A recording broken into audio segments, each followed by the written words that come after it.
If you live in California, there are laws on the books that most people break without ever realizing it. Some of these laws sound completely made up. Others are still enforced today. And a few exist simply because California, at one point in history, was a very different place. Today, we're counting down 5 hidden laws in California you didn't know existed.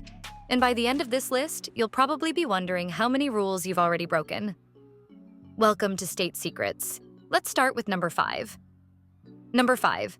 Sleeping in your car can still be illegal, depending on where you are. Most Californians believe that sleeping in your car is always legal as long as you're parked properly. But in reality, California does not have one single rule that applies everywhere. While state law doesn't outright ban sleeping in your vehicle, many cities and counties have created their own local ordinances that restrict it.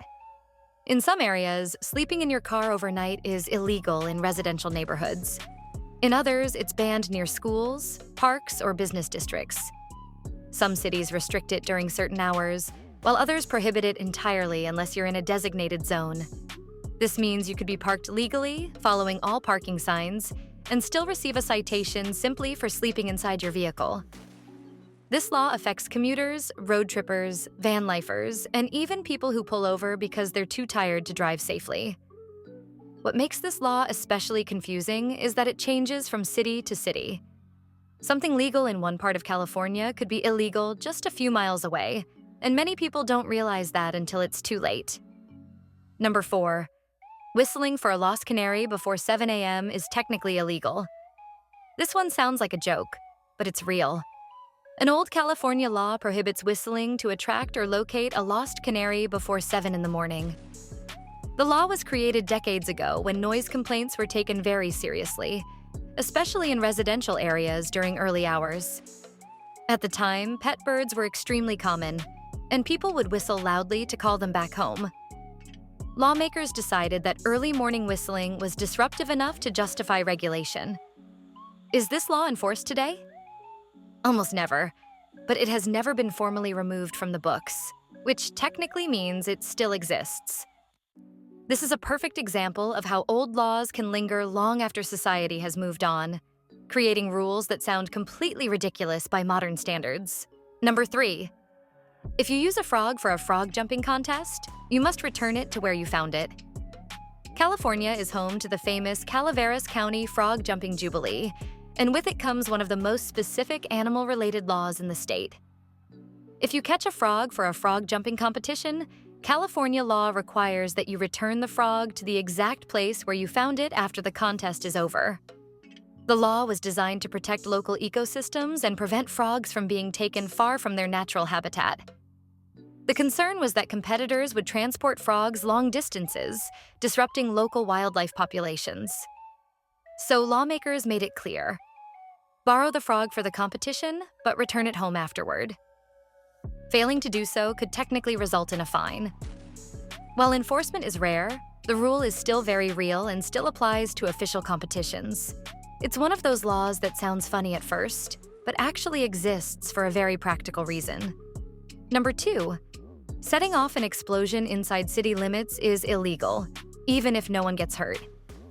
This law exists because someone, somewhere, absolutely tested the limits. In California, it is illegal to intentionally set off an explosion within city limits, even if no one is injured and no property is damaged. The law was created to prevent dangerous experiments, stunts, and unregulated explosive activities. What many people don't realize is that this law goes beyond fireworks. It can apply to homemade devices, chemical reactions, or any intentional act that creates an explosion. The wording is broad on purpose, giving law enforcement the ability to intervene before something truly dangerous happens. While this might seem obvious today, the law was created at a time when people were far more likely to experiment without considering the risks. This is one of those laws that still matters today, especially in densely populated urban areas. And finally, number 1, driving barefoot isn't illegal, but it can still get you fined. There's a widespread belief that driving barefoot in California is illegal. Technically, that's not true.